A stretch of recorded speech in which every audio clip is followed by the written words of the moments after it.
El tema que me han pedido, bueno, muchísimas gracias por venir, buenas noches. Estamos en la UCA, una universidad que tiene fama y cultura reconocida más allá de los límites del país, más allá de los límites de El Salvador. Tenemos muy buenas relaciones desde Barcelona, porque ha sido rector de esta universidad un buen amigo, que es Andreu Oliva. Y por lo tanto esta universidad es en cierta manera muy valorada desde Barcelona, que es donde vivo. El título que me han dicho que podía hacer de la conferencia de hoy es la meditación, impacto en la salud física y espiritual. Voy a decir algunas cosas que puede que os sirvan. La primera de ellas es tener en cuenta que esta práctica de meditación contempla la visión de una persona de una manera holística, por decirlo, o de totalidad. O sea, la práctica de la meditación actúa de forma clara y evidente en la persona bajo esta perspectiva. Abre espacios de sabiduría de una manera muy adecuada. Es importante la adecuación, porque tiene presente todas las dimensiones que configuran a la persona. Es decir, las físicas, las psíquicas, las emocionales, también las relacionales como familiares y espirituales. Porque la vida del ser humano, contemplada integralmente, tiene todos estos ámbitos y tiene en cada uno de ellos todas las posibilidades de crecimiento. La práctica entonces de meditación quiere o pretende hacer conscientes de esa realidad multidimensional del ser humano, en la cual también nos ayuda a aceptar lo que podríamos llamar la fragilidad del ser humano, que también es inherente en él. O sea, hay que integrar esa de una manera abarcadora, que abrace también nuestras dificultades y nuestros miedos y nuestras enfermedades, etcétera, etcétera, ¿no? Visto desde una práctica meditativa, todo tiene una dimensión trascendente, profunda, integradora y podría decir feliz. Pero el esfuerzo es permanente. Vivimos en una sociedad muy compleja y entonces la coherencia no es fácil, pero la coherencia da felicidad y plenitud al ser humano. Es decir, reviva en nosotros la necesidad de hacer un trabajo o de recuperar una cultura que integre el aspecto espiritual. A veces hay problemas institucionales de las estructuras que intentan negar esta dimensión y, sin embargo, el ser humano la puede negar, pero negarla no quiere decir que no constituya una parte y muy importante de nuestro ser, ¿no? Es decir, podríamos decir que el ser de la personalidad o el yo de la personalidad es una parte muy pequeña comparado con el ser que somos, que es abarcador también de nuestra personalidad. En ese sentido, tomando la persona desde ese ámbito, hay que hacer una práctica, en este caso hablamos de la meditación, que desarrolle la conexión con nuestro centro primordial, con el ser que somos. Eso es cuidar la dimensión espiritual y, además, hemos de acompañar el proceso en el tiempo, porque somos una sociedad a veces de experimentar cositas y ahí se queda, ¿no? Entonces, la práctica de la meditación, desvelar, por decirlo así, sacar los velos que nos impiden el reconocimiento profundo de nosotros mismos, de esta dimensión que también es espiritual, es decisivo, es más bien es imprescindible, es dar sentido profundo a la vida en todo momento. Por tanto, abordar este cuidado espiritual requiere que la persona, que somos cada uno de nosotros, viva esta dimensión infinita y profunda y que organice la vida de manera coherente con ese centro primordial que somos. En nuestras vidas no siempre estamos dispuestos a aceptar, por ejemplo, un camino como es el de la meditación. La sociedad y la cultura incluso nos ha programado para mirar hacia afuera. Esa mirada hacia afuera crea en nosotros también una mirada superficial, una mirada donde la apariencia va por encima del ser que somos. Decimos frases increíbles que demuestran que solo vemos lo de fuera. Por ejemplo, cuando decimos, a este ya me le conozco, ¿no? ¿Le conoces? Es esa mirada que juzga y que no capta el misterio profundo de la vida que cada uno de nosotros somos. La meditación, el silencio, va abriendo ese ojo de la percepción. Hemos de investigar si nuestra motivación, venir a esta charla, hacer una práctica de meditación, hacer una práctica de silencio, reservarnos tiempo diario para ello, tiene raíces de verdad en lo más profundo de nuestro corazón. Y si existe en nosotros ese anhelo profundo de plenitud y de conciencia, podemos preguntarnos, ¿existe en mí un anhelo profundo de plenitud y de conciencia? Para nosotros es necesario ese compromiso que dé pleno sentido a la vida. Nos hemos de preguntar claramente, ¿quién soy yo en realidad? ¿Soy el currículum que ha leído antes Priscila? No. ¿Quién soy yo?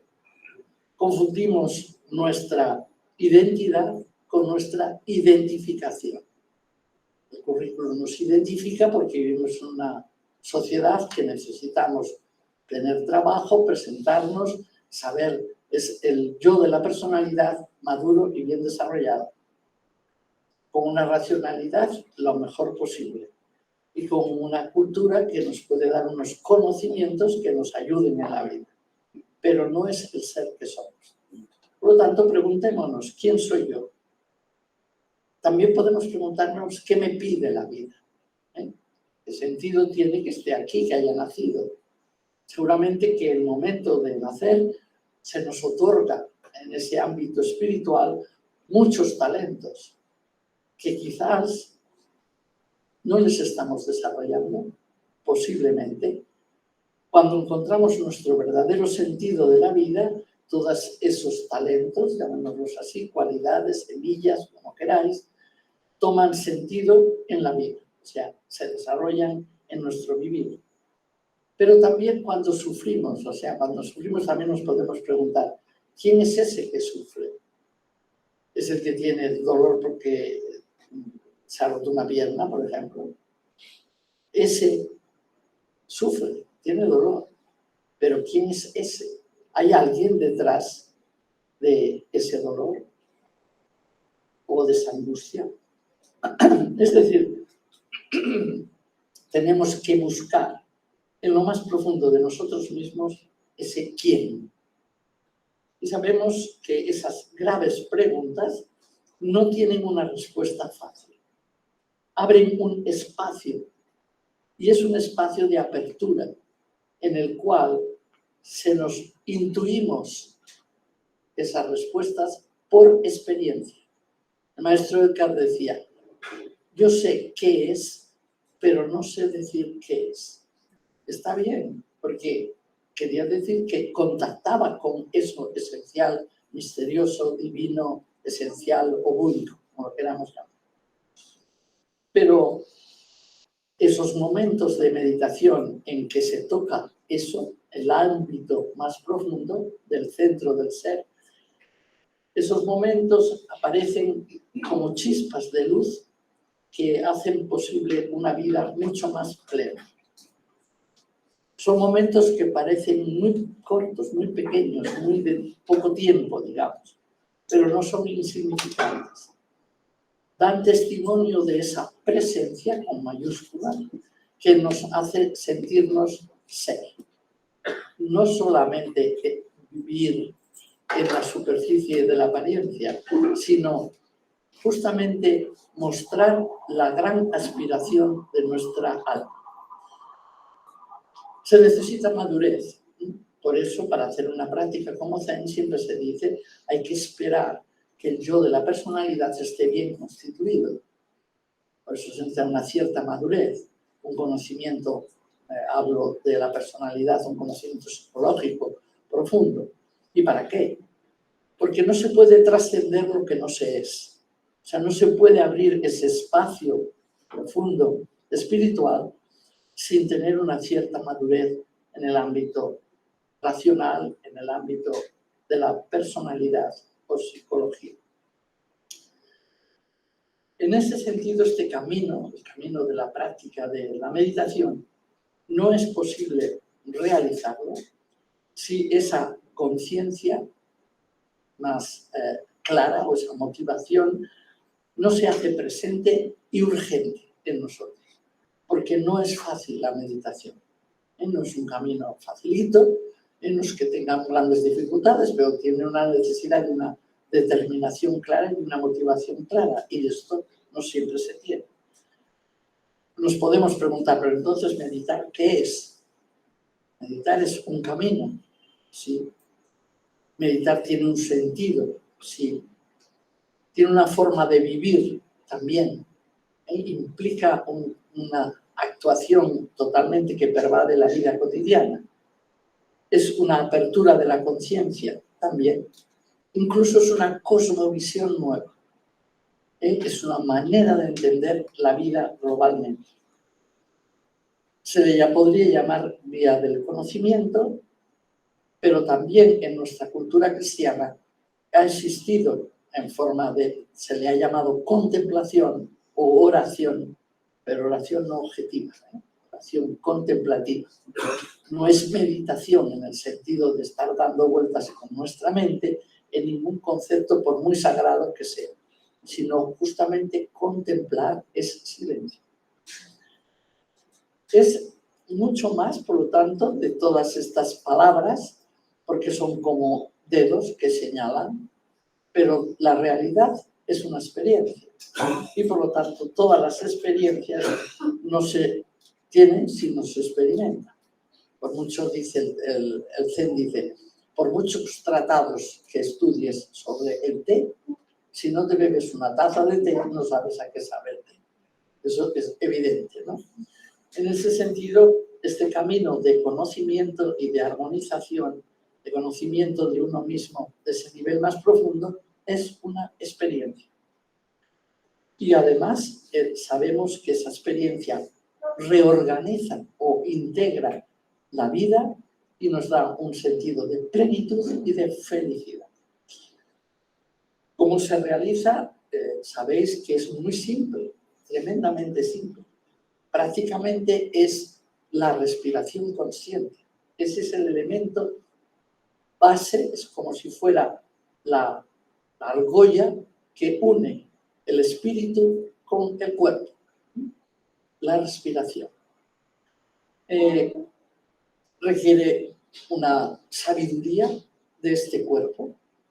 ¿Por qué? Porque en el cuerpo grabamos muchísimos elementos de nuestro inconsciente en nuestra musculatura misma. Y por lo tanto aprender a relajar, aprender a estar correctamente, la postura correcta, la respiración consciente y la atención. Este es el tercer elemento de la meditación que es importante y que es la atención.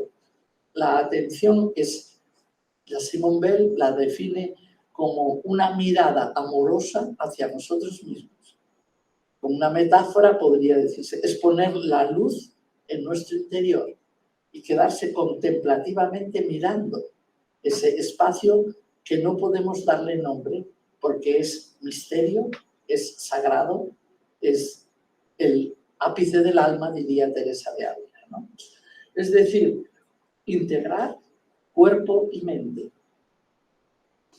incluso en momentos que son complicados. A veces hay personas que meditan cuando están bien y cuando están mal no meditan, y otros al revés. Estoy tan mal que voy a meditar. Entonces, la meditación parece como una aspirina, vamos. Es un antídoto que no funciona, porque la motivación no es ni para estar bien, ni para estar relajado, ni para estar consciente, aunque todos estos son frutos que yo llamo colaterales. Porque la meditación, a donde apunta, es justamente a la dimensión más profunda y espiritual del ser humano. Recorre a través de nosotros mismos todo un camino interior de liberación y de organización de todos los niveles que constituyen nuestra persona. Hay un sutra, la Mantasaka Sutra, que habla de cómo va armonizando los 9 niveles de conciencia. Es un sutra que es muy interesante, difícil a veces de entender, pero el doctor Suzuki, no el maestro Suzuki, sino el doctor, tuvo la suerte de tener 2 personas que le ayudaron en la traducción de este sutra. Una de ellas era un psicólogo que le ayudó porque era muy amigo de él, y el otro era un místico. El místico era Thomas Merton, un monje trapense que practicaba meditación zen, y el psicólogo, el que escribe el famoso libro sobre el amor en la psicología, que es Erich Fromm. Exacto. Estos 2 le ayudan a poder traducir correctamente estos niveles de conciencia que el sutra, Kegon Sutra, dicho en japonés, tiene más o menos como proceso o como camino para llegar a la conciencia más profunda, que la llama la conciencia oceánica. Es decir, es como un método, digamos. Pero eso, ¿cómo ocurre? Como es simplemente como una práctica de silencio que tiene esos elementos de los que he hablado antes, que se llaman upayas o medios hábiles para una buena meditación. Por lo tanto, meditamos cuando nos conectamos a través del silencio con ese espacio misterioso, profundo de nuestro ser, para poder sentir y experimentar ese espacio de apertura infinita que somos, de donde vivir desde ahí es vivir plenamente, y desde ese ámbito es donde intuimos y experimentamos una presencia y una conciencia que hace posible un cambio muy evidente en nuestra cotidianidad. No es nada extraño, ni nada raro, ni esotérico, ¿no? El título de la conferencia decía: ¿qué impacto tiene esto en nuestra vida, en nuestra salud física? Es lo primero. Mira, hay un escritor que es Benson, que dice que la meditación es una práctica que debe ser utilizada en el ámbito de las ciencias de la salud. O sea, ya en principio lo coloca en ese ámbito. Se sabe, esto está muy experimentado actualmente, que la práctica de la meditación produce una respuesta clarísima desde la relajación a nivel muscular, digamos. Combate el estrés, es clarísimo. De pensar que todo el movimiento que Kabat-Zinn ha hecho con el mindfulness no es más que reducción del estrés en el ámbito de la clínica de la salud, ¿no? Por lo tanto, es evidente. Aunque la mindfulness no es el zen ni es la meditación, hay que tenerlo claro. Mindfulness es conciencia plena, no apunta a la experiencia espiritual total, ¿no?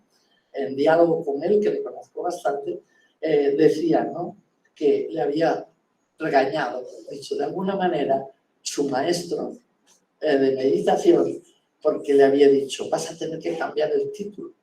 En vez de llamarlo mindfulness, lo tienes que llamar kindfulness. O sea, tiene que llamarse compasión plena, ¿no?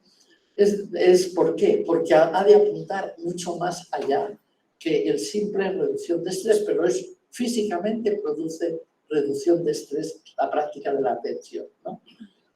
Pero Benson ha documentado, por ejemplo, con resonancias magnéticas cerebrales, los cambios físicos que se producen en la práctica de la meditación.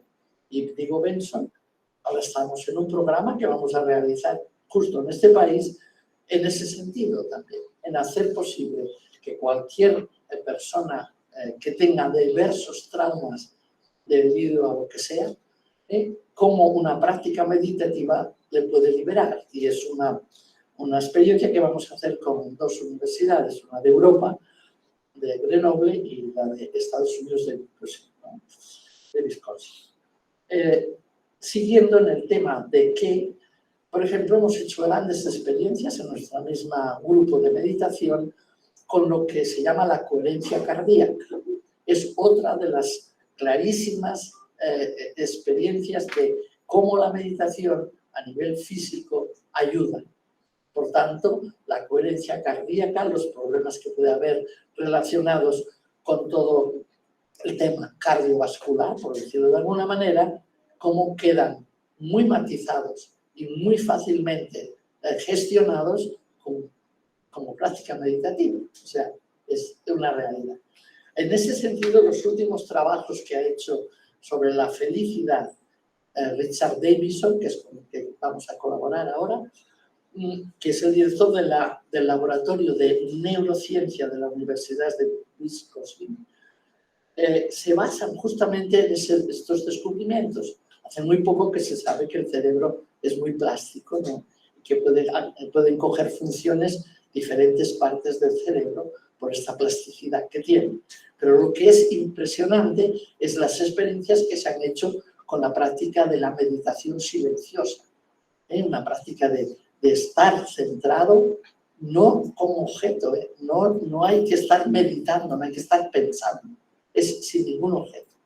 Entonces, en esa neuroplasticidad cerebral de la que se habla, la práctica de la meditación produce efectos clarísimos en las partes más importantes de nuestro cerebro.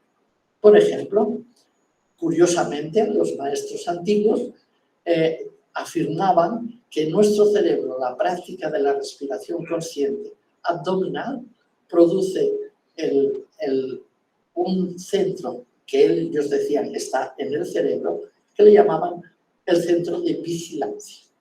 Claro, las nuevas prácticas de neurobiología sabemos que es el tálamo. El tálamo, el hipotálamo, todo el sistema difuso, la ínsula envía la imagen que tenemos de quietud de nuestro cuerpo a todo el sistema cingular. Por lo tanto, inmediatamente es como si todo nuestro cerebro de córtex queda matizado, queda serenado y solamente hay una parte, que es el lóbulo izquierdo, que es el que es la plena conciencia. El sentirte que tú eres tú y estás aquí, en una presencia total. Y eso es simplemente debido a una respiración consciente. Y por otra parte, hay dos elementos importantes dentro de este sistema central de nuestro cerebro, como es la amígdala y como son las endorfinas naturales. Las endorfinas naturales son las del placer, o sea, en realidad, si tienes un dolor y estás bien centrado haciendo esta meditación, no le sientes porque estas, digamos, anestésicos naturales funcionan.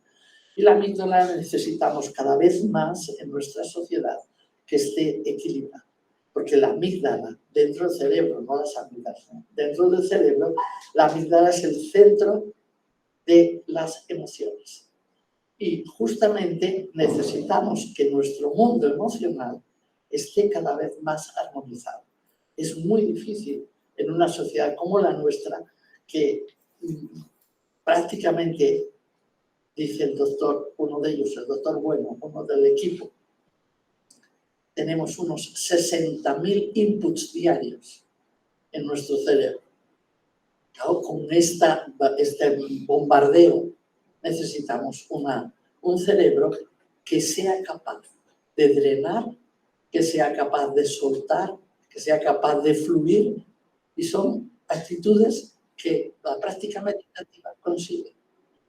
Entonces, decía el doctor Bueno, por si queréis saber estadísticas, de las 60.000, las personas muy atentas son conscientes de 45 y la mayoría no llegamos a 12.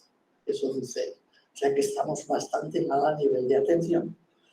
En ese sentido, la práctica de meditación, solamente en el rato, aunque sea de media hora de meditación diario, hace de drenaje grandísimo de esos inputs y por lo tanto libera nuestro consciente y mucho más nuestro inconsciente. O sea que en la medida que se va profundizando en la meditación, comienza una intensa actividad en el lóbulo temporal y parietal de nuestro cerebro. Nos conduce a una quietud, a un equilibrio, porque toda la parte frontal se serena. Entonces, en lugar de tanta reactividad que hay en esta sociedad, tanta violencia, dicho de otra manera, queda muy matizada, porque entre los estímulos que nos producen la violencia y la respuesta que nosotros damos, hay conciencia. Es como si entre esto que es estímulo y esto que es respuesta, entre medias hay conciencia. Porque vivimos en una sociedad que entre el estímulo y la respuesta es una reacción. Es instantáneo. Y entonces no hay conciencia. Esto es solamente estos bienes, digamos, o frutos a nivel físico son súper importantes para el mundo en que vivimos. Incluso Rubia se atreve, ese biólogo, que es un neurobiólogo, se atreve a decir que la meditación es la conexión divina y que hay una zona en el cerebro que se estimula, que se podría llamar conexión divina, ¿no? Es decir, es el lugar que se activa justamente cuando se está en profunda meditación, no simplemente contando cositas, sino o escuchando nuestro cerebro. Ese estado de conciencia se asemeja a una paz profunda, a una sensación de amor universal, a una experiencia de que no me falta nada, inherente en el ser humano. Cuando está conectado, se da cuenta que él o ella como persona no le falta nada, que lo que le falta es porque se está identificando con patrones que vienen de fuera. Es decir, la felicidad es un estado transpersonal. Cuando queremos conseguirla simplemente desde el mundo fenoménico, no la conseguimos, porque es transpersonal y aparece de forma inesperada y aflora como fruto gracias a una práctica como la meditación. Por lo tanto, históricamente también podríamos decir que todas las religiones han tenido en cuenta esto y han experimentado que la oración, que la contemplación, que la meditación son creadoras de un nuevo campo, digamos, energético. Pero, curiosamente, ha habido como una inflación, podríamos decir, de la razón en las prácticas de contemplación y se han vuelto completamente habladoras. Es hablar, es leer, es recitar, es no sé qué. Y se ha perdido la parte contemplativa. Y no solamente en las iglesias, y no solamente en el catolicismo, en el cristianismo, sino en todas, en el budismo y en el sufismo, y en todas. O sea, se ha caído en ese error y por lo tanto, en vez de crear en salud física desde lo espiritual, muchas veces llevan a unas situaciones que son todo lo contrario. Desde los complejos hasta los miedos, hasta las ansiedades, etcétera, etcétera. Y bastaría una práctica sincera, meditativa, para que todo eso cambiara. Aparte hay otros frutos que tienen mucho que ver incluso con el rendimiento a nivel de trabajo, porque una atención plena mediante la meditación ejerce también un hábito de atención en lo cotidiano. Y una atención en lo cotidiano nos libra de muchísimos problemas que nos ha creado y nos sigue creando la falta de atención, incluso en el rendimiento. Estamos haciendo una cosa y pensando en otra y haciendo otra y proyectando otra. Entonces el rendimiento baja. Es decir, esa sociedad que tenemos tan depresiva, en el grupo de meditación de Guatemala, de donde vengo ahora, hay muchos o hay algunos que son del mundo de la psiquiatría y me han dicho unas estadísticas que asustan. Y esa es la sociedad que tenemos. Es increíble. Y esto no digo nada raro si digo que se arreglaría en un tanto por ciento elevadísimo si las personas meditan. Luego hay salud física, hay salud psíquica y hay que procurar que todo lo que nos llega pueda ser procesado de una manera coherente y relativamente fácil. Podría hablar de muchos frutos y con ejemplos muy concretos y de situaciones muy difíciles de personas que esa salud les ha llegado gracias a la práctica de la meditación. Por eso, incluso en los momentos peores, como puede ser en un hospital a punto de morir, por ejemplo, la práctica de la meditación logra un equilibrio en la persona que podríamos decir hasta morir muere feliz. Es todo el trabajo que hacemos de acompañamiento espiritual en enfermos terminales, ¿no? Pero lo mismo ocurre en las prisiones donde trabajamos.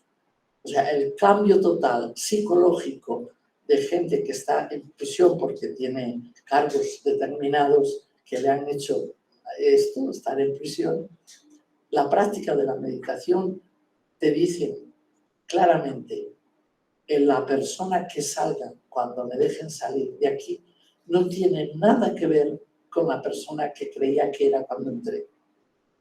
Y esto es una realidad, o sea, no son números concretos que podría deciros. Por lo tanto, esta liberación a nivel físico y a nivel psíquico es salud que necesitamos. Y nuestro cerebro cambia en la medida en que meditamos. Cuando hablamos de salud espiritual, no podemos separar grandemente lo físico de lo espiritual, porque el ser humano es uno. Por lo tanto, todo lo experimentamos a través del cuerpo. No tenemos otro órgano de experimentación. Por lo tanto, todo este equilibrio, podríamos llamar fenoménico, físico, es el que abre las puertas a una percepción espiritual. Salud espiritual, por ejemplo. Hay un koan es una especie de anécdota que forma parte de la tradición Zen. Hay varios libros que son colecciones diversas de estos dichos, de estos koans. Son anécdotas en la relación que tienen los maestros con los discípulos, en que hay preguntas y respuestas y son realmente apuntan a la experiencia profunda espiritual. Entonces hay un koan, que voy a decir, de la tradición Zen, que explica la visita de un monje que era jefe en el templo, en el monasterio, al maestro de meditación que estaba gravemente enfermo, que se llamaba Baso. Y entonces una pregunta tonta que a veces hacemos cuando vamos a ver a una persona que está gravemente enferma. Y este señor le pregunta al enfermo, al maestro, ¿cómo se encuentra? Y entonces, ante esa pregunta, el maestro dice, soy Buda, cara de sol, y Buda, cara de luna. Decís, ¿qué es esto?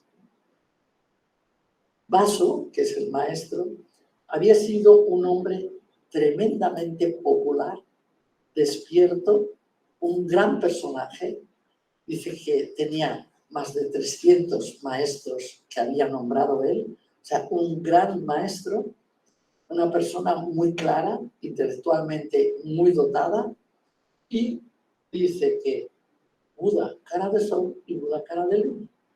Seguramente que decía, he sido durante mucho tiempo como un sol radiante, ¿no? Tenía unas posibilidades físicas, mentales, emocionales, de comunicación, de vida, de tal manera que era como un sol que brillaba muchísimo.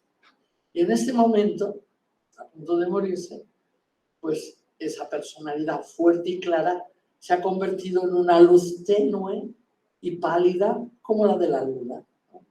Y por eso dice, Buda cara de sol y ahora Buda cara de luna. Hay algo interesante en esta respuesta, porque lo esencial es que es Buda, aunque sea de sol o de luna.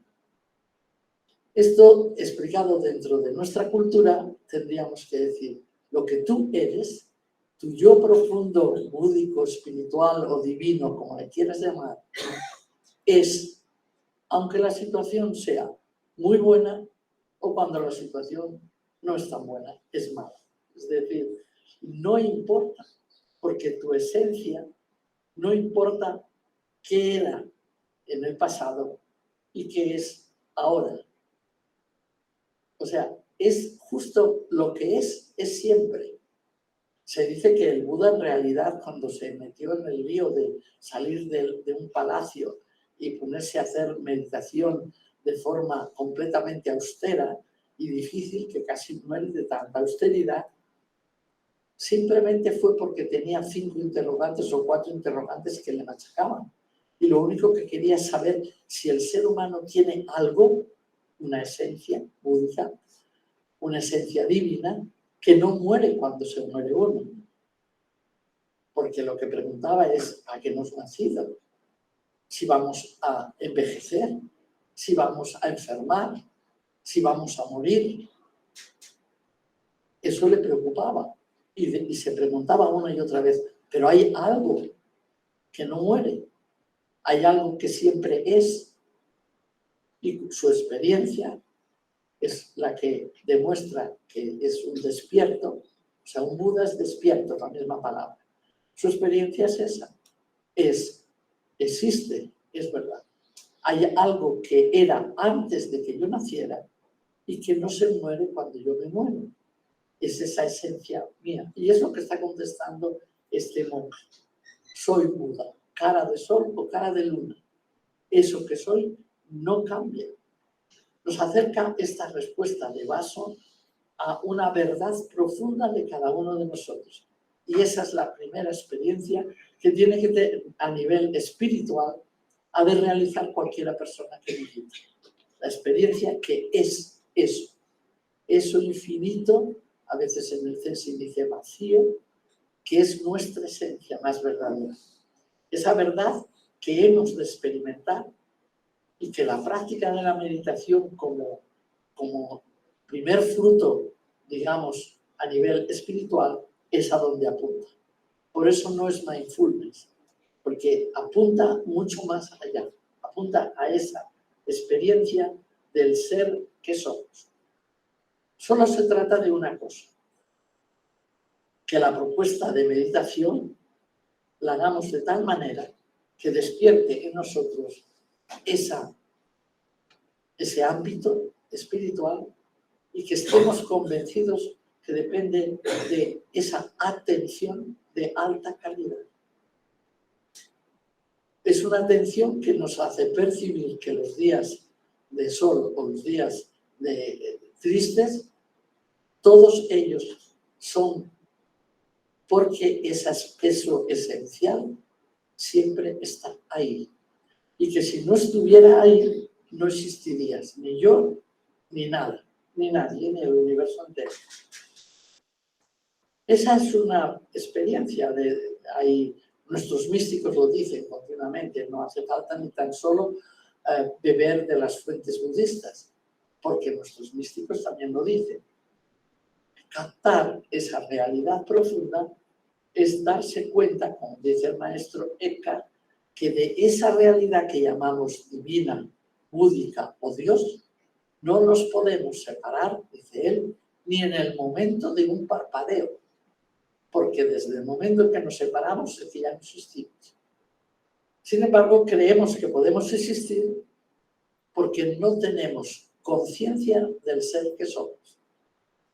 Pero existimos porque hemos nacido y esa esencia nace, o como dice Teilhard de Chardin, ¿no? Dice, somos seres espirituales que toman un cuerpo. Claro, es que es esa esencia la que nos hace vivir. Esa es la primera experiencia, el primer fruto o la primera salud espiritual. No podemos separarnos ni tan solo un instante de esa esencia que somos. Y eso hay que experimentarlo. La meditación nos ayuda a esa conciencia. Estamos creando en cada práctica un espacio de apertura donde esa realidad emerge. ¿Y cómo emerge? Con un conocimiento que tiene cualidades. Tiene cualidades de un amor incondicional, de una belleza grande, de una atención plena, de una felicidad que no tiene objeto, solo es feliz y que no podemos describir porque es inefable. Todo lo que es misterio sagrado es inefable. Inefable quiere decir que no se puede hablar, que no se puede decir, ¿no? En el contacto con esa apertura infinita se nos permite gustar de una paz serena, es un fruto clarísimo, de una sensación de armonía, de gracia. Entonces, esos espacios de angustia, de inquietud, esos espacios de esfuerzo esforzado, que no puedo más con la vida, desaparecen. También en el ámbito del Zen se habla de otra fuerza espiritual que emerge con la práctica. Tiene nombre en sánscrito, se llama yoriki, es una fuerza de conciencia, es una energía de conciencia. También es un fruto, ¿eh? Es una liberación, como se dijera. En la tradición del Zen, ese fruto del yoriki se llama experimentar una conciencia no fragmentada, no dividida, sino plena. Es muy interesante porque esa conciencia nos ayuda, aparte por parte interior, al conocimiento profundo de nosotros. Sin un juicio, nos conocemos de una manera que no es que digas, es como si me acabo de hacer un test y entonces sé que soy activo, no sé qué, no sé cuántos, o que soy el 4 del enneagrama o el 8 del enneagrama. Es igual. No es tanto que tú tengas una definición psicológica, pero sí que conoces las raíces de tus actuaciones. Si realmente estás haciendo eso que haces, cualquier actividad, simplemente porque estás convencido de la bondad, de la belleza o del amor que comporta esa actividad. Y te encuentras que en este conocimiento profundo, nada de eso. La estás haciendo para quedar bien, la estás haciendo para que te reconozca. O sea, hay otras motivaciones que esa conciencia profunda te va a dar la pista. Y dices tú, bueno, sí que estamos bien, ¿no? También la salud física, como afirmaba antes Benson, nos dice también la importancia de esas experiencias de conocimiento profundo, porque es fácil abrazarlas. Cuando uno experimenta su esencia divina o búdica, puede abrazar su incompletitud, sus fallos. Dice, bueno, ya metiste la pata, pero lo que tú eres, no eres un metepatas, o sea, lo que tú eres es mucho más que eso. Entonces, da una visión mucho más liberadora. La gente dice que el Zen o la práctica meditativa te hace relativista, y entonces nos juzgan negativamente de relativos. Y la relatividad es súper importante. No es relativismo, es relativo. ¿Por qué? Porque eres una persona que continuamente puedes cambiar. Y si te das cuenta, tienes conciencia plena, que eso es la energía primera que aparece, entonces puedes limpiarlo. Es como cuando San Juan de la Cruz dice, en una habitación hay partículas flotando aquí, de contaminación, llamémoslo. Cuando hay un rayo de luz que entra, ves las partículas. Pero si no entra un rayo de luz, crees que no hay.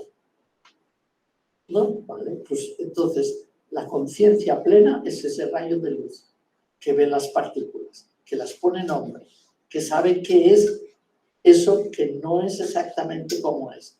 Y entonces, al tener el nombre y aceptarlo, es todo un proceso, ¿eh? Primero hay que poner el nombre. Imaginaros que lo que veo es que tengo celos. Le pongo el nombre, celos, y acepto que tengo celos. No me identifico porque tengo celos, pero no soy celos. No me identifico. Entonces ahí viene todo el proceso de transformación. Si no lo acepto, no hay transformación.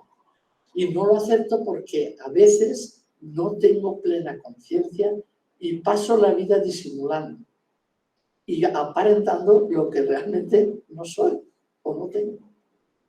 El problema es un problema de apariencia. Claro, este primer fruto espiritual de una conciencia plena es muy importante de cara a uno mismo y muy importante de cara a la percepción de los demás. Les das espacio a que cambien. Les das espacio, sabes que somos impermanentes, que cada día cambiamos nuestras células, que todo cambia. Y entonces eso es una de las ideas de la cosmovisión budista, la impermanencia. Pero es un hecho, todo el mundo sabemos que continuamente cambiamos. El otro también cambia, es dinámico, es una psicología dinámica, no estática. El ser humano continuamente se está haciendo. A veces nos estancamos más o menos. Esta conciencia nos ayuda a avanzar, a ser conscientes de nosotros y también de la realidad en la que nos movemos. Eso hace que tengamos una manera de ver las cosas mucho más profunda. Podríamos decir que la base de un cambio de conciencia es una receptividad consciente. Aprender a recibir conscientemente para poder emitir conscientemente. El bla, bla, bla de muchas cosas que decimos viene de que no hemos conectado con esta sabiduría interior, esta plena conciencia. Por lo tanto, este primer fruto, ¿qué nos da? Nos da una energía que nos hace estar completamente aquí y ahora, presentes, y que ilumina nuestro interior e ilumina nuestro exterior. Por eso a veces se dice que esta plena conciencia no dividida produce en la vida cotidiana un rendimiento extraordinario. Y es verdad, porque cuando tengo que fregar, friego. Y cuando estoy cocinando, cocino. Cuando estoy comiendo, como. Y dices, eso lo hacemos siempre. No, ¿qué va? Estás comiendo y estás maquinando no sé qué, que harás no sé cuánto y que tiras a no sé dónde. Es muy difícil a veces estar plenamente en lo que toca. Por lo tanto, esta conciencia no dividida, aplicada al ámbito, por ejemplo, del trabajo, es lo que hace que haya factorías en Japón que pagan media hora de práctica de meditación a sus trabajadores porque saben que después van a poner el tornillo en el sitio que toca y no se van a despistar y ponerlo en otro lugar. O sea, el rendimiento va a ser mucho más claro, por poner un ejemplo, ¿no? Es que tiene implicaciones muy fuertes en el fluido continuo de nuestras vidas cotidianas. Hay otro fruto, otra experiencia interesante espiritual dentro del ámbito del Zen, porque como vamos bajando de niveles de conciencia, como he dicho antes, en una conciencia más profunda aparece otro fruto. Ese fruto se llama Chie en lenguaje sánscrito, pero es intuición. La capacidad de intuición, todos los místicos han hablado de ella, Teresa lo llama tocar el ápice del alma, San Juan de la Cruz dice en la subida al Monte Carmelo, hemos superado las distracciones de la mente, entonces estamos entrando en un ámbito que él, muy acercado al ámbito del Zen, lo llama las nadas, las tres nadas, ¿no? Neti, neti, neti, dice él, ¿no? Es decir, ese fruto de la intuición es muy importante, mucho. ¿Por qué?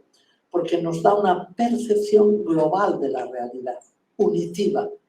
Se llama conciencia unitiva. Es una conciencia que está en contacto directo, muy cercano al centro espiritual, a la zona, al ámbito sagrado de nuestro ser, al misterio. Es como si, sin ningún esfuerzo, las respuestas y las acciones nacen del centro más verdadero nuestro. Tenemos miedo a ese centro. Incluso las personas que meditamos creemos que es mejor controlar que no fluir.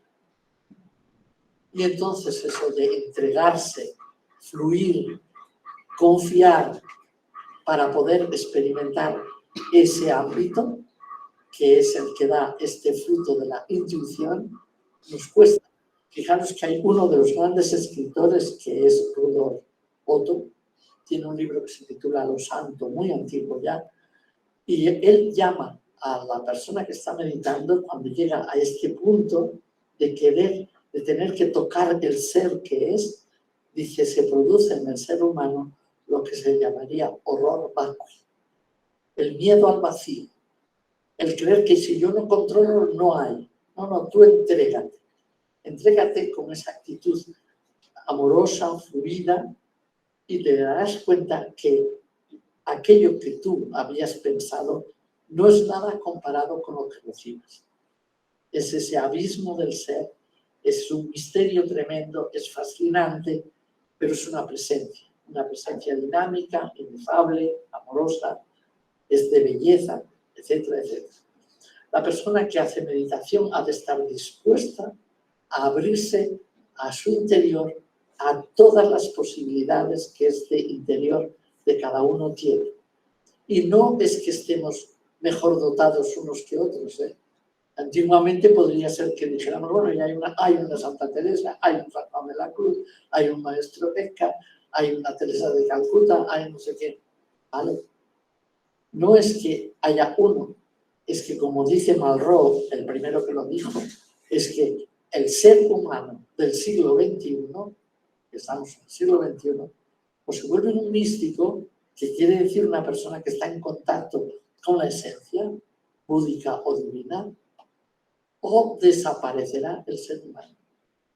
Y es que es así, porque esta experiencia de unidad hace que seas tremendamente respetuoso y cuidadoso de todo, de ti mismo, de los que te rodean, o sea, del ser humano, pero también de los animales y de las plantas y de los ríos y de las montañas. Es decir, porque la experiencia de unidad es con el universo entero.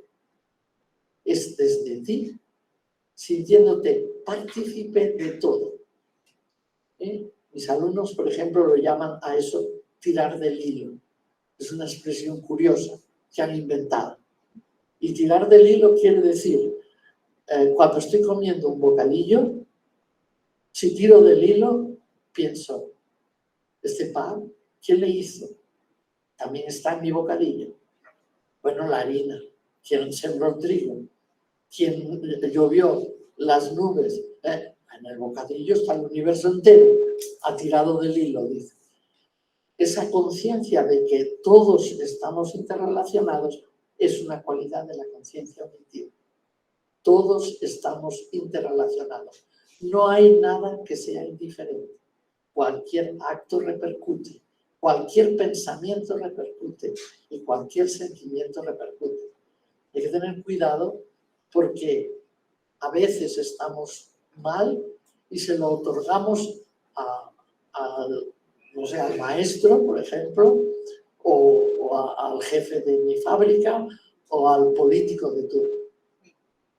Y es verdad, no es que sea una maravilla a lo mejor, pero en ti qué tanto hay de anhelo de poder, qué tanto hay en ti tú de verdad o de mentira, qué tanto hay en tú de odio, de orgullo, de ignorancia, de deseos, porque esos, en la medida en que actúas, están aquí en el ambiente y los respiramos todos, porque estamos interconectados.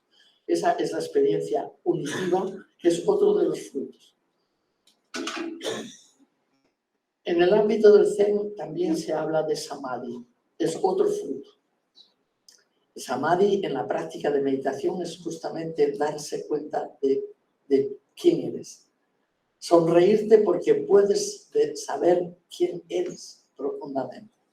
Eso se produce en los efectos de Samadhi, que es abismamiento, es tocar lo que en ese sutra llaman la conciencia oceánica, el último nivel de conciencia. Pero solo se cultiva con la práctica de la meditación y con la conciencia en la vida cotidiana. Existe Samadhi positivo, que es eso que he dicho antes, es aprender a estar plenamente consciente en una sola cosa. Eso que decimos que estamos tan orgullosas las mujeres, ¿no? Decimos, es que las mujeres, como podemos hacer varias cosas a la vez, ¿no? ¿Cómo que vamos a hacer varias cosas a la vez? Esa multitask no es verdad. Hacemos una cosa y saltamos a otra y volvemos a aquella, pero cuando estamos haciendo, hacemos una. La mente cuando está aquí, no está aquí. Lo que pasa es que estamos altos, ¿eh? En el Zen se dice que a veces las mentes son como un mono saltando de rama en rama. Y por lo tanto, no rendimos suficiente ni hacemos perfectamente lo que estamos haciendo porque no estamos completamente en Samadhi en la acción. Cuando tú estás en Samadhi en la acción, haces aquello de tal manera que queda bien hecho. Y además de bien hecho, no te pones ninguna medalla. Simplemente haces lo que tienes que hacer. A eso en el Zen, el fruto se llama Wu-Wei. Hacer lo que hay que hacer. Pensar sin pensamiento, dice. O sea, no te otorgues ningún mérito. Porque si tienes capacidad de hacerlo y lo haces, es lo que te toca. Tú eres eso en cada acción. Es evidentemente exigente en ese sentido, ¿no? Podríamos decir que ese ámbito búdico, divino, que siempre estoy hablando, en San Juan de la Cruz él dice algo muy interesante que hace referencia a este Samadhi. Dice, su origen no lo sé, no le tiene, pero sé que todo origen de ello viene. Y por si acaso dice, pero es de noche. O sea, no es que lo vea tan claro, ¿no? Pero bueno, intuyo que va por ahí. Es decir, todo tiene ese mismo origen. Estoy dando saltos en la conferencia, porque no acabo nunca. Y quería decir que otro de los frutos espirituales profundos es la compasión. Es decir, cuando somos presencia, que es lo que he hecho hasta ahora, implica que todo en nosotros mismos, nuestra propia naturaleza, en ese momento está justo ahí, no está en otro sitio dividida. O dicho de otra manera, que hay una profunda comunión que se produce entre lo que pienso, lo que siento, lo que digo y lo que siento. Esa unidad me hace estar presente, ¿no? La presencia también asume dentro de uno mismo, en su interior, asume miedos, ansiedades, etc. La presencia es un presente, nos libera y además es un regalo, es un presente para los demás. Nos hemos de comprometer mucho a la presencia. En la última tesis doctoral que se ha hecho una persona del grupo, le ha hecho sobre la meditación en niños desde que tienen 3 años hasta mayores, hasta 18. Y luego ha hecho la estadística y el trabajo con todos los que han hecho esa formación desde pequeños y han hecho, ahora son papás, son mamás, son abuelas, o sea, ha llegado hasta la tercera generación. Y en ese estudio, cuando intentó al final no solamente ser un trabajo cualitativo, sino también cuantitativo, las gráficas de eso, el resultado de estas personas que han hecho meditación desde que nacieron, casi porque eran 3 años, la barra que sale con mayor tanto por ciento es presencia. ¿Qué es lo que te ha dado esta práctica? Y contestan, presencia. Y es que es muy importante, simplemente aprender a ser presente, porque es estar en el momento, es estar de una manera consciente, es hacer lo que toca, es decir lo que toca, es una adecuación total al momento. Eso es presencia. En esa presencia es donde se da la verdadera compasión. Ha de surgir la compasión es otro de los frutos, es otro de los valores espirituales de la práctica. Surge de ese ámbito profundo, de esa experiencia de uno mismo, de esa experiencia que dice Dogen Zenji, cuando te conoces a ti mismo y te olvidas del ego, entonces eres un bien para el universo entero. Entonces, en ese sentido, el otro también tiene tu misma naturaleza esencial y divina. Entonces, al otro eres compasivo no porque tú tienes y el otro no tiene, pobrecito, le voy a dar. No, eso no es compasión. La compasión es, tengo que ayudar a todos los seres a liberarse del sufrimiento. Y puede tener muchos millones y ser muy, muy infeliz, tener muchísimo sufrimiento. Por eso, no se puede ser compasivo de verdad si no se ha experimentado esta sabiduría, llamémosle así, una sabiduría que reconoce la esencia divina o búdica en todos los seres. Entonces yo a esta persona que sé que participa de mi misma esencia, en ese sentido yo puedo hacer todo lo posible por liberarle de aquello que no le hace feliz, que no le hace contactar con su esencia. En ese sentido, es muy importante que liberar bloqueos personales, bloqueos de mi entorno, todo eso es compasión. También es verdad que si la persona está en una situación degradante, hay que solucionar primero esa degradación para ayudarle a que contacte con su esencia. No se le puede a uno que tiene hambre decir, tu esencia búdica y divina te quita el hambre. No, primero le tienes que dar el bocadillo. Es evidente, ¿no? Pero eso lo digo porque se tiene idea que esa caridad que se pone medallas a la persona que es caritativa no es compasión. En realidad, compasión es sentir con el otro y hacer que el otro sea libre y feliz, y para ello tienes que tener esa sabiduría para ser verdaderamente compasivo. En la compasión es un conocimiento, por lo tanto, de uno mismo, es una liberación del ego y es a la vez hacer todo lo posible. Como hay un saludo, me parece que es de los mayas, que dice, tú eres otro yo mismo. Ese saludo, tú eres otro yo mismo, es la base de la compasión. Cuando siento que el otro es otro yo mismo, quiero para el otro lo mismo que para mí. Por lo tanto, cuando dicen que el primer mandamiento en la Iglesia Católica es el amor y que es al prójimo como a ti mismo, en realidad esto es la compasión. Quieres lo mejor para él como quieres lo mejor para ti. Entonces, por eso eres compasivo. Y por eso es fruto de la práctica, porque hay que desarrollar esa relación de interrelación y de ser uno con el otro, de unidad. Entonces, cualquier acción, no te quemas. Hay muchos voluntarios, el voluntariado no siempre es compasivo. Está esperando triunfar con lo que está haciendo. Y cuando fracasa, me he quemado. ¿Cómo que te has quemado? No se quema uno cuando hace un servicio, porque el servicio es justamente el instinto del alma y la compasión es servicio. Dicen que el instinto del cuerpo es el instinto de conservación y por eso, gracias a eso, hemos sobrevivido, porque nacemos bastante ineptos, ¿no? Mucho más ineptos que cualquier cachorro, ¿no? Entonces, necesitamos que nos cuiden siempre. Gracias al instinto de conservación sobrevivimos. Pues el instinto del alma es la compasión o el servicio.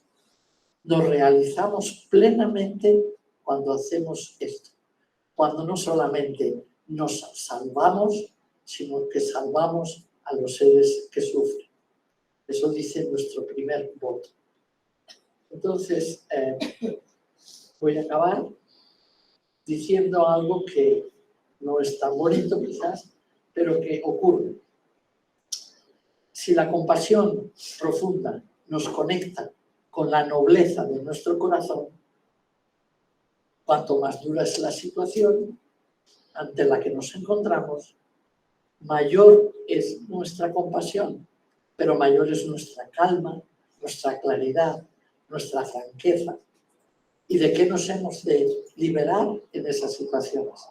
De un factor que nos frena continuamente y se llama miedo. El miedo nos inhibe y nos protege. Creemos que no lo puedo hacer porque no, trasciende el miedo. ¿Y cómo se trasciende? Con confianza. Esta práctica de meditación que nos da estos aportes, algunos de los que he dicho, físicos, y muchos que ya no digo, de espirituales, requiere una raíz grande de fe en el ser que somos, no en dogmas. Una gran confianza en el ser que somos. Y una firme determinación de querer experimentarlo y llevarlo a la vida cotidiana. Bueno, callo.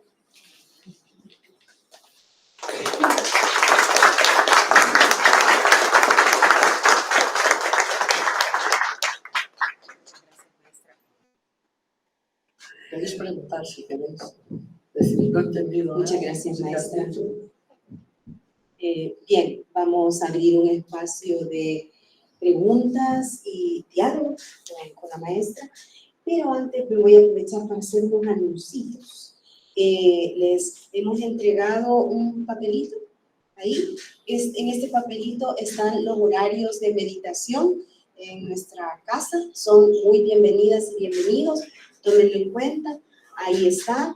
También quiero avisarles de que el día sábado 21 vamos a tener un curso de introducción a la meditación Zen, justamente con la maestra, que va a ser de 7 a 1 de la tarde. Ni se asusten que vamos a meditar todo ese tiempo ahí sentadito.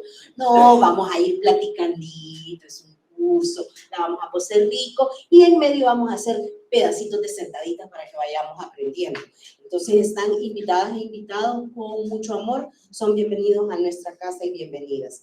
Y el otro anuncio que les quiero hacer es que por aquí tenemos este libro, que es un libro escrito por nuestra maestra, que se llama Zen, una manera de vivir.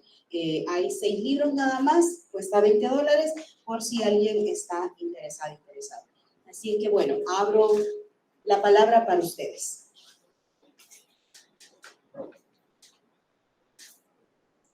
Tenéis la palabra, podéis hablar, podéis preguntar. No hay buenas palabras en nada, sino palabras. Gracias, maestra. Yo tengo una pregunta en relación a la compasión. ¿Cómo se relaciona el tema del perdón, de la humildad y la empatía para digamos, llegar a ese nivel de la compasión? ¿O no está relacionado? curioso porque estamos muy heridos, digamos, y estamos heridos porque quien nos ha herido le hemos juzgado y por eso hay que perdonarlo. Pero claro, la herida nace del juicio que hemos hecho del otro. Si dijéramos el otro en su ignorancia nos ha herido, pero no, decimos el otro en su maldad nos ha herido. Entonces hay que perdonarle. Porque si no, ¿y por qué si tienes otra percepción te das cuenta que no te sientes herido? Simplemente esa conciencia te despierta a que el ser humano es frágil, es ignorante, no hace las cosas desde ese centro primordial del que he hablado, sino desde una psicología muy herida también. O sea, el cristianismo ha remarcado mucho la culpa y esto es tremendo. El budismo señala que no hay culpa, hay ignorancia. Y puede parecer que no es lo mismo, pero marca muchísimo entonces el no cargar tanta la situación con el perdón. Sí que es verdad que hay que perdonar, pero curiosamente, si se analizara el Evangelio, y ahora hablo desde el cristianismo, nunca perdona Jesús, nunca tiene que perdonar, nunca. Es un caradura el Zaqueo que ha robado todo lo que ha podido y se sube, porque es bajito, a un árbol para ver a Jesús, que es un curioso. Y en vez de decirle, ya puedes devolver todo lo que has robado, desgraciado, no. Le dice, baja, que voy a comer en tu casa. El otro se pega un susto del siglo, porque él sabe que es un ladrón. Y ahora este, que es un profeta tan santo, va y en vez de decirme, eres un ladrón, ya te puedes arrepentir. No, le dice, bájate que voy a comer en tu casa. La famosa prostituta que todos aquellos le están diciendo que hay que apedrearla, la adúltera, pues uno dice nada. Le dice, ¿te han condenado? Dice, el primero que esté totalmente libre, que tire la piedra. Y no, dice, no, pues yo tampoco. O sea, ni te perdono, nada, no. Procura vivir lo mejor que puedas, porque sabe la fragilidad del ser humano. Pero así podríamos, se está muriendo y está con dos ladrones, uno a cada lado, ¿no? Y entonces le dice uno, ay, que perdóname, pide perdón. Dice, no, si tú estarás conmigo en el paraíso dentro de un rato, ¿no? O sea, ya no respiremos ninguno de los dos. O sea, es curioso porque nunca, y algunos de nosotros hacen preguntas como esta, que está muy bien porque es real. Dice, ¿cuánto de perdonar? Dice, 70 veces 7, o sea, no te molestes ya, o sea, nada. O sea, nada, no te sientas herido. Y entonces ya no tienes que perdonar. Eso es importantísimo. Ahora, ¿por qué me siento tan herido? Bueno, es una carencia mía. Que me ha tocado algo que me duele. Pero yo, eso que me duele, soy yo primero que me tengo que abrazar y aceptar. A veces dan en el clavo, ¿no? Las heridas, ¿no? Nos ayudan. En la vida cotidiana, sí, posiblemente en la vida cotidiana hay que hacer el esfuerzo de comprensión de la situación. Y cuando comprendes la situación globalmente, ya casi no tienes que hacer nada para perdonar. Pero globalmente a lo mejor no es que tengas que hacer el árbol genealógico del que te ha herido, para ver si su abuela le hizo no sé qué, su padre le hizo no sé cuánto, si no hace falta el árbol genealógico, ¿eh?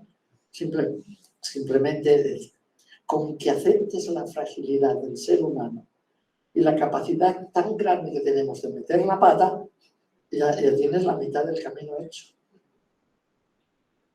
Tenemos una cultura que nos ha complicado la vida en vez de simplificarla.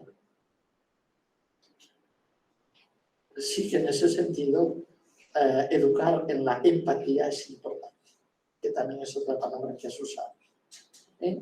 Pero la empatía es eso, es que el otro, yo también tengo las dificultades, no, me creo que no tantas como este, que es el que ha hecho esto, pero también las tengo. Os cuento una anécdota mía que estaba muy enfadada, que lo hacía muy mal. Estaba aquí, en El Salvador, cuando volaron las Torres Gemelas, ¿no? Y salíamos de la práctica. Y al salir de la práctica había una chica, no sé si era jardinera o era, bueno, jardinera, que se dedica al jardín, no una jardinera, no un recipiente. Y ella estaba allí y me dice a mí que salía la primera. Dice, ¿sabes lo que ha pasado? Han volado las Torres Gemelas. Digo, ¿qué dices? ¿Y quién? Dice, no sé, dicen que han sido los árabes. ¿Quién? Sí, pero ¿cómo? Yo toda impresionada, pero ¿cómo es posible? Toda muy impresionada. Dice, para que sepan, dice ella, para que sepan, que también a ellos se les puede tocar la cresta. Yo me quedé impresionada porque la chica estaba contenta casi de que se hubieran volado las Torres Gemelas, ¿no? Entonces me pareció que esta chica tenía una herida, que tenía algo que ver con algún dominio fuerte, a lo mejor de los americanos o a lo mejor de su abuela, no sé, pero de alguien que domina, ¿no? Y entonces, al día siguiente, yo viajaba y estaba en el aeropuerto de Miami para volver. Entré y salí 7 veces requisada. Ya no les faltaba más que hacerme un escáner, pero bueno, de tubo, una resonancia magnética, no les faltaba más. 7 veces fui investigada. Entraba y salía, volvía otra vez, sin zapatos, con el gorro, sin gorro, bueno, horrible. Me estaba poniendo súper nerviosa, esperando ya llevaba 5 horas y no podía salir en el avión. Estaba pensando, estos americanos están todos neuróticos, porque ya me contarás, esto lo estaba pensando y por lo tanto me estaba enfadando. Y en esto recibo una carta de un amigo que también es maestro Zen, que se llama David Lloyd. Y entonces se titulaba, todos somos Bush, todos somos Bin Laden. Digo, toma ya. Ahí lo tienes. Todos somos Bush, todos somos Bin Laden. Qué fuerte. Evidentemente que yo no seré Bin Laden y me siento mucho mejor que Bin Laden, que Bush a lo mejor. Pero de hecho, mi enfado en grado superlativo es el de Bin Laden. Mi enfado era porque me estaban registrando ahí todo el tiempo. Quiero decir que todos colaboramos en cierta medida en la sociedad que tenemos. Y pues por eso, perdonándonos a nosotros mismos, perdonamos la ignorancia del otro. Vaya largo que ha sido el rollo, ¿eh? ¿A que no lo habías pensado? Bien, allá atrás, aquí y después allá atrás. Buenas noches. Pues, según he entendido, también la práctica de la meditación después de un tiempo, ¿no? Ayuda a ser, ¿cómo es? Ser empático, ¿no? También, y la compasión. Pero bueno, luego de un tiempo, esta práctica ayuda a cambiar el entorno en sí, la energía del entorno, o soy yo la que he cambiado, ¿no? O sea, mi forma de ver la vida, mi forma de ver las cosas, y todo fluye, digamos, de mejor manera. No es que el otro o la otra que yo he pensado que me hacía algún daño o algunas actitudes me enfadaban, ya deje de hacerlas, sino que me dejan de afectar de la misma manera. Pregunto. Bueno, me imagino que tienes experiencia, que si un día te levantas de mal humor, los niños no se visten rápido, el otro no funciona bien, y en realidad es que no te ha funcionado la cafetera, ¿no? Pero tu mal humor influye completamente en el ambiente familiar donde vives. Lo cual quiere decir que si tú te levantas de buen humor y tú actúas de buen humor, también tu entorno se armoniza. El entorno, somos como esponjas. Es como si por ósmosis entrara el bien, la bondad, la belleza, el amor, entra por ósmosis por nuestra piel. Y nuestro entorno cambia completamente según cómo tú estés. Salvas al mundo si le salvas en tu corazón. El primero que tiene que estar armonizado. Pero es que tu corazón tiene una acción concreta en el entorno. No solamente es que yo me pongo buenísima, ¿no? Cosa que es imposible, pero bueno, me pongo muy buena, sino que mi acción ya sé que ayuda, pero además actúo porque hablo, pienso. Esta persona te ha hecho muchísimo daño. Entonces tú dices, yo la perdono, pero no lo olvido porque no tengo Alzheimer, o sea, no lo puedo olvidar. Sigo recordándome lo que me ha hecho porque es evidente, ¿no?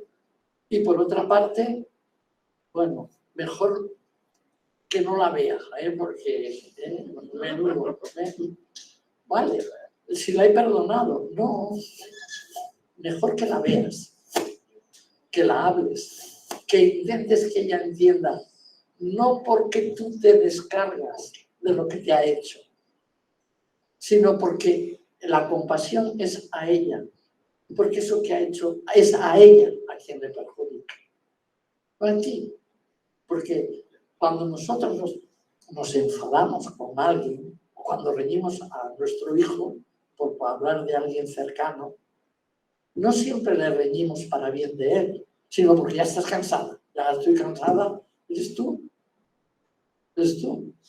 la que estás creando ese malestar. Tienes la obligación, podríamos decir obligación, ser tan compasiva que quieras salvar también a la persona que te está hiriendo. Y hay que hacer, hay que actuar. No solamente es la ósmosis, eso está muy bien, es muy necesario, pero también necesita a lo mejor la palabra, necesita un detalle, necesita que le digas algo, que le digas, no sino hola, ¿qué tal? Se das un abrazo y dices, esta no se ha enfadado con lo mal que la ha hecho. Y entonces, desde esa actitud compasiva, porque es compasión porque ves su capa de apariencia errónea, pero también ves su alma, como si dijéramos, su ser profundo, que es mejor que se libre de esa coraza o de esa capa, o de esa actuación, o de esa manía que tiene. Y esto es importantísimo en todo, ¿eh? A lo mejor no podemos vivir juntos una vida de pareja, por ejemplo, porque tenemos una manera de evolucionar diferente y de gustarnos diferente. Pero ¿por qué tenemos que ser enemigos? Es muy fuerte, porque el trabajo es personal. Y es muy fuerte. Pero hay que hacer, no basta solamente, no es un individualismo de mejorar yo y voy al cielo como un angelito. No.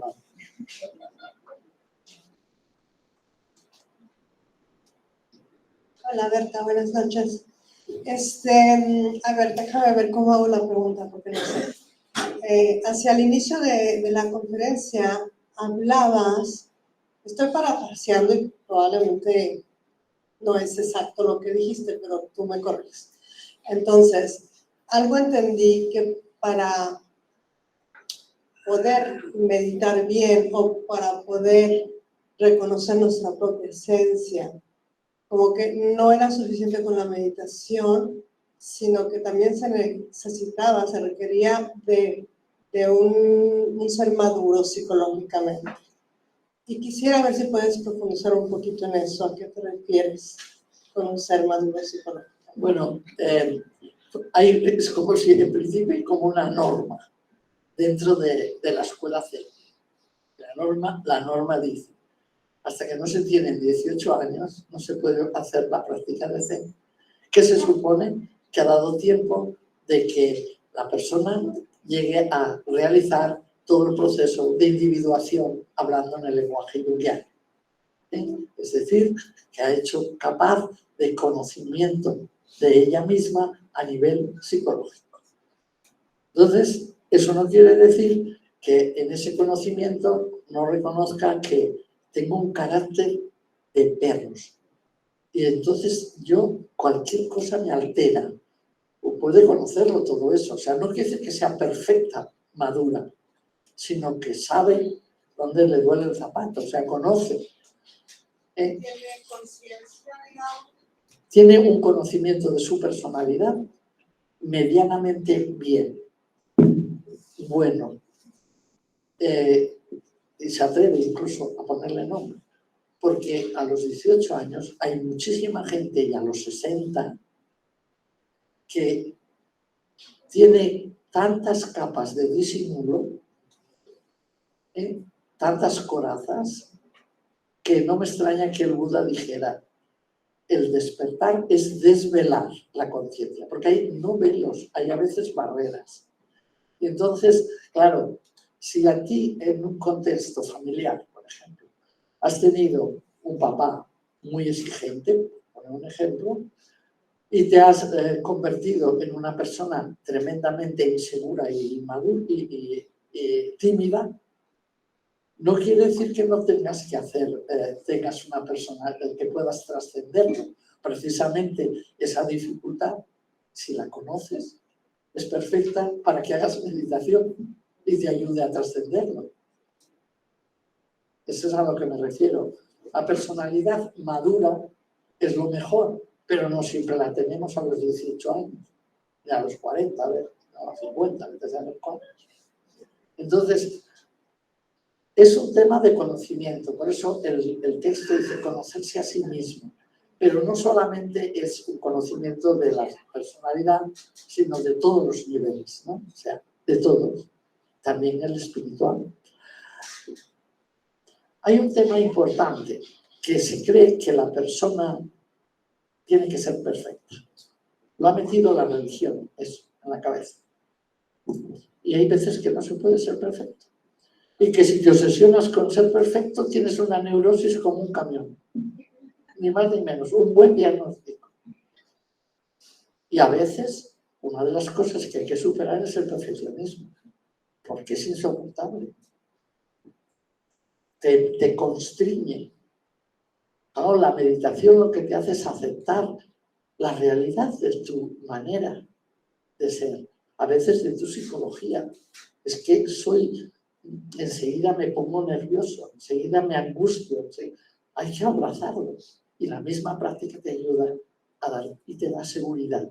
Pero no porque mejore mucho a veces la psicología, sino porque el conocimiento profundo de ti es capaz de abrazar la fragilidad. Es lo que he dicho antes. Tú has metido la pata, pero no eres un metepatas. Tú aquí has hecho algo que no. Es lo que decía este preso, que era muy gracioso este señor. Me decía, es que no es el mismo el que va a salir de la cárcel, ¿eh? De verdad te lo digo. Porque he descubierto lo que soy. Y las metidas de pata que he hecho son gordísimas. Porque le dije, ¿cuántos años tienes de cárcel? Dice, 26. Digo, pues cena. No sé si me he explicado. ¿Sí? Hola, buenas noches. Por aquí. Yo he disfrutado muchísimo la charla, me ha gustado un montón. Y quisiera como conocer un poquito más de la meditación Zen, pero antes tengo una duda. Y es con respecto a que yo he leído en varias revistas científicas de que dependiendo de la meditación que uno realice, así es como se va desarrollando el cerebro del ser humano, ¿verdad? Como hay algunas que tienen como capacidad para hacer un tipo de desarrollo distinto, una meditación de un tipo, entonces, y así como la humanidad, somos tantos tipos de humanos, también he escuchado en otras tendencias budistas de que hay tantas escuelas de budismo y que cada uno puede elegir de acuerdo a la biblioteca que quiera, ¿no? O el antídoto que necesite. Entonces yo quisiera saber por qué recomiendas tú la meditación Zen y si la recomiendas para todos, ¿verdad? Y cómo trabaja el cerebro, si tú sabes científicamente qué produce. Creo que lo he dicho, con lo que produce en el cerebro no hay que profundizarlo, ¿no?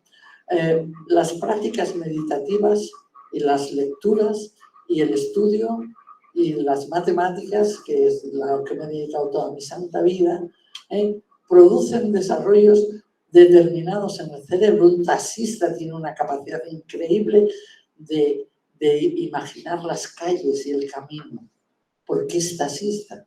Y lo hace tanto que acaba siendo un experto en el espacio, digamos. Y así todos, cada uno de nosotros, en las especialidades que hemos dedicado más tiempo, hemos desarrollado zonas de nuestro cerebro más o menos. Eso es un tema. Es perfecto. Y eso no pasa nada. O sea, ni otorga más ni menos, cuando se muere igual unos que los otros, ¿no? Pero bueno. El tema importante es que la práctica meditativa lo que hace en el cerebro es abrir un espacio de conexión más fácil con lo espiritual. Y eso es diferente. Cuando esa práctica meditativa tiene de condición segura el total silencio y la total contemplación. Un día hablando con el Dalai Lama, concretamente, le digo, es que es un jaleo esta práctica que hacen los tibetanos con tantas imágenes, tantas visualizaciones, tantos mandalas. Digo, qué jaleo, y digo yo, qué mareo. ¿No te parece? Porque es muy simpático. Ahora le volveremos a ver, porque tenemos el cine budista. Dice él, es que eso todo me sirve para entrar en el espacio en que no hay nada. Y lo llamo Zoche. ¿Vale? ¿Y cómo es? Dice silencio, contemplación, vacío. Bueno, igual que el Zen. Entonces digo, yo soy igual que el Zen. Vale.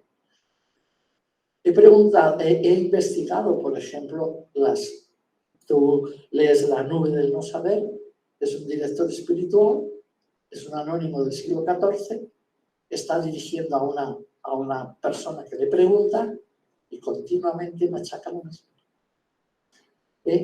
Tienes que ser contemplativo, tienes que lograr silencio. Los místicos del siglo XII, los victorinos, los de Hugo San Víctor, que era el que lo creó, dice el ojo del espíritu, por tanto estaba hablando del tercer ojo, no se desarrolla más que como una práctica meditativa en que haya total silencio y contemplación. Eso es el Zen. Pero lo tiene toda la Iglesia Católica. Se les ha olvidado, yo creo, a los monjes y a los curas, pero realmente lo tienen. Que primero pueden leer lo que quieran, la lectio divina, la meditación y la contemplación. No hay ningún desarrollo de la espiritualidad, da lo mismo del grupo que sea, que no comporte el total silencio y la contemplación. Lo que pasa es que hay métodos de lograr eso diversos. Y el método del Zen es uno. Pero el método del Zen es silencio y contemplación. Y el de un sufí empieza girando y se le olvida la vida en este giro. Se le olvida todo y entra en comunicación con el espíritu. Y dices tú, pues muy diferente, sí, pero silencio y contemplación. O sea, es una diversidad grande y cada persona pone un matiz en esto mismo de silencio y contemplación completamente personal. No somos clones, menos mal. Es más, el universo es gracias a que tú has nacido, que tú tienes tus talentos y que si los desarrollas completamente, el mundo es muchísimo mejor Y Dios podía decir, es mejor también. Porque hay un verso típico de Teresa de Ávila que dice, Dios no tiene manos sino las tuyas, ni pies sino los tuyos. Eres tú, con tu originalidad. El Buda dijo, soy solo y único en el universo entero. Dices tú, caramba, qué creído. No, estaba diciendo que en él el universo entero estaba. No decía que no estuviera en ti, también está en ti. Y con tus talentos y con tu manera de hacer, con tu carácter, con tu historia personal, etcétera, etcétera, lo vas a dar la tonalidad tuya a tu espíritu. Pero necesitas silencio y contemplación para contactar con ello.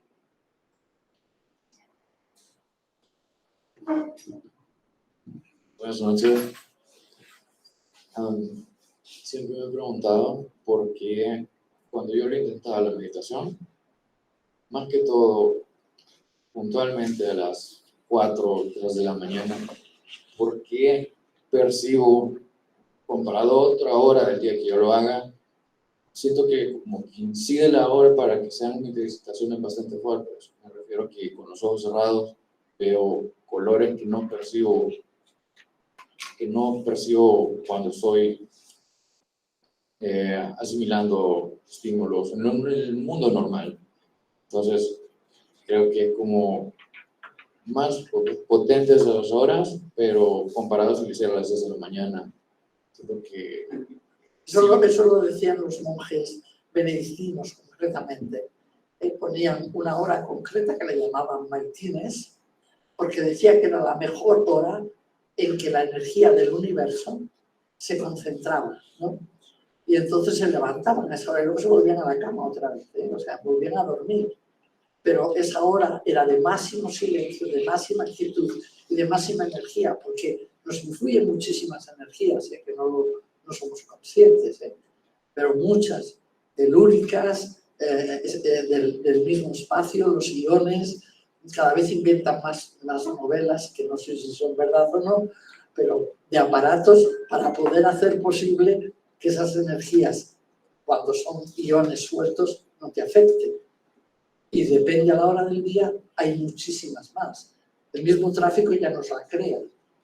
O sea, es una realidad. Por lo tanto, sí que es verdad que la noche tiene momentos, las 3 de la mañana en nuestra cultura, en donde yo vivo, vamos, vosotros estáis en el medio, o sea, más o menos, podría ser parecido, porque es hemisferio norte, ¿no? Pero en el hemisferio sur es otra hora, etc. Esa energía a nivel espacial, telúrico y lo que quieras, las energías de la Tierra, los minerales que hay, las aguas subterráneas, todo influye, todo absolutamente. Por eso Buda dijo, el universo entero soy yo, porque realmente todo nos influye. Entiendo que te pase eso perfectamente. Y eso que te pasa es muy interesante, pero procura meditar con los ojos entreabiertos, no cerrados, porque tienes que poder ver esos colores también, esas rayas, todo lo que quieras, y a la vez limpias el inconsciente, si tienes los ojos entreabiertos, porque es un lugar de drenaje, la vista. Y es muy importante entonces que aprendas a no mover los ojos, a dejarles entreabiertos como mirando con las pestañas y fijos en un punto. Ya que meditas algo así y seguramente que verás cómo hay muchos aspectos de tu vida cotidiana que unos se desvelan y los necesitas para tu vida y otros que te ocasionan dificultad desaparecen. Eso incluso en el ámbito del Zen se llama magia. Magia, pero es igual como se llama Juanita, bueno, se llama magia. Y es muy importante eso que has dicho y además está dando un mensaje concreto que a esa hora de la madrugada te va bien hacer la meditación para ti. O sea, y seguramente que también para mí, si estoy en el mismo sitio que estás tú. pero no solamente horario, sino horario y contexto. Todo, en tu casa, todo. A lo mejor hay menos ruido, a lo mejor lo que sea, no lo sé. Iones flotando. Por eso todas esas teorías del Feng Shui y demás son necesarias, es verdad. Por eso las terapias magnéticas ayudan, porque hay energía magnética y energía eléctrica.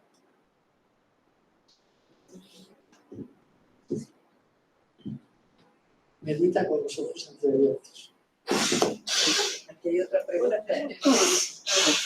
¿Qué tiempo es el ideal para meditar? ¿Qué tiempo? En fracción de tiempo. Yo te diría que 20 minutos, media hora, 30 minutos. Descansa si tú quieres hacer una hora, pero descansa.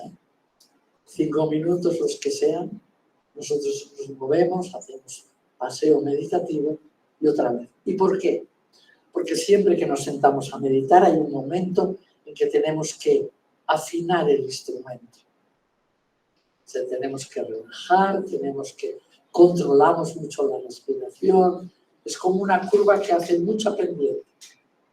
Y después entras en la calma. Si estás haciéndolo bien y entras en un proceso sereno, como si fuera la curva hiciera una meseta. Pero si sigues más, empieza a decaer.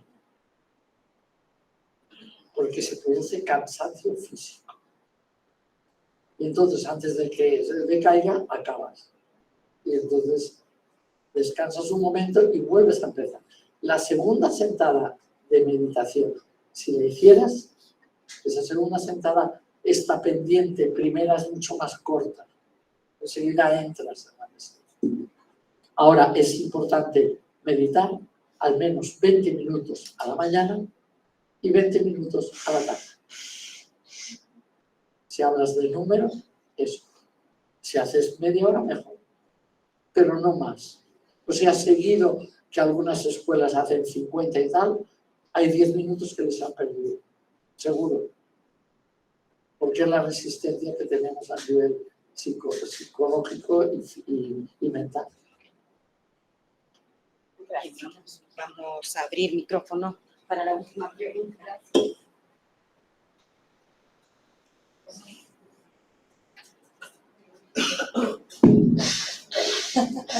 Buenas noches, gracias por esta conferencia. Yo es primera vez que vengo a una conferencia de este tema. Lo que yo quiero preguntar es si hay una posición física del cuerpo única y específica para meditar. Porque yo he visto, ¿verdad?, en algunos videos que como que las piernas se entrecruzan. Entonces yo quiero saber si eso es así, necesariamente tiene que ser así, o hay otra posición del cuerpo. Sí, esto es todo otro tema, ¿no? Otro tema largo. Claro, en el curso de introducción, como dice Priscila, según llega, es donde se explica con todo detalle. Pero te doy una pincelada. La práctica de la meditación Zen es una sabiduría del cuerpo. Hay un centro fundamental para la práctica dentro del cuerpo, que le hay para muchas más cosas. Le hay para el cantante, le hay para el instrumentalista de una flauta, le hay para un trapecista y para todo.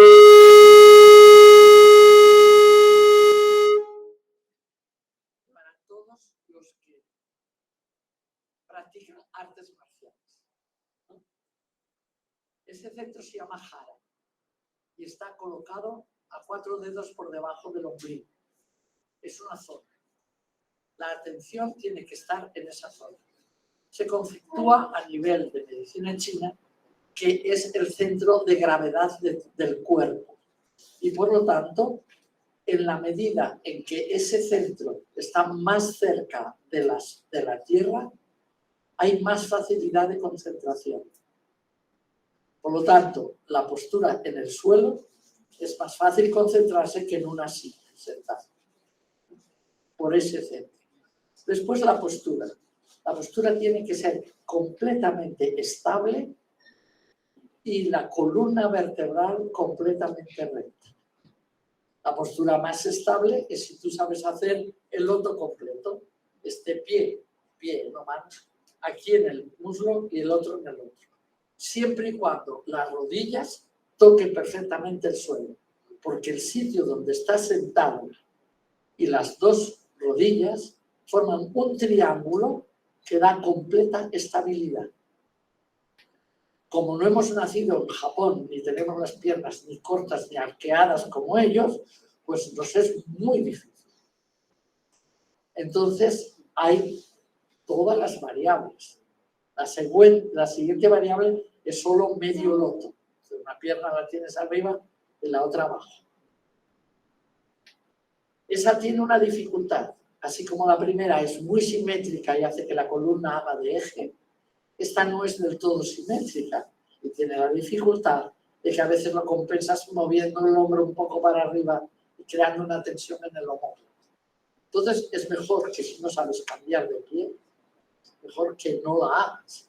Sin embargo, la tercera postura que todos podemos hacer, todos, lo que pasa es que no os lo creéis y no lo hacéis, es la postura birmana, que las dos piernas están una al lado de la otra y las rodillas tocan el suelo y también es un triángulo.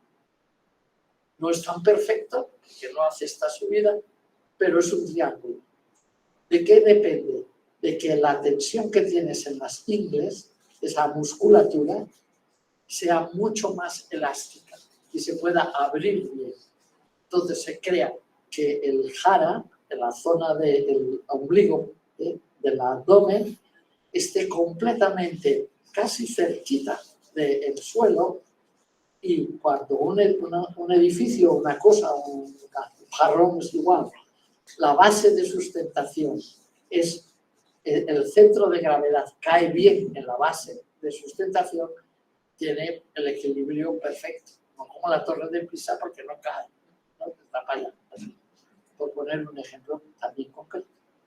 Entonces, ninguna de estas puedo porque tengo un dolor tremendo en las rodillas o me duele muchísimo las lumbares, ¿no? Entonces, la silla. La silla es en la tercera posición, te sientas en una silla, no te queda otra. Procuras siempre que el asiento esté más alto que las rodillas. O sea, plano inclinado, porque si estás en una postura como si fueras una esfinge egipcia, de ángulo recto, estás cerrando la zona del abdomen, de las ingles. Entonces, eso no queda. Pero si estás un poco más alta, las rodillas están en plano inclinado. Y eso favorece la apertura de la zona del jara, porque ese centro es el que es importante. Procura sentir que los isquiones, que son los huesos de los glúteos, estén bien encajados. Y siente que el coxis empieza y sube por toda la columna lo más recto que tu columna debe ser, porque puede haber todas las columnas del mundo. Y entonces hay una curvatura pequeñita en la zona lumbar y sale hasta aquí arriba. Por lo tanto, no haces así, sino que metes la barbilla para que llegue hasta aquí. Esa postura de la columna es súper importante, que es por la columna por donde sube esa vibración de la que hablé antes, que recoge el bulbo regido.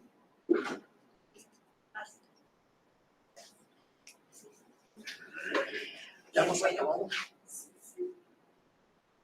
Mari, te puedo decir. Bueno, no nos queda más que agradecer infinitamente su presencia, su atención y invitarles de nuevo a que lleguen el sábado 21 al curso de introducción y bueno, ahí vamos a profundizar sobre la práctica. Último anuncio, en la parte de atrás del papelito tienen nuestro Instagram por si nos quieren seguir, ¿verdad? Así que ahí están. Se lo regalamos.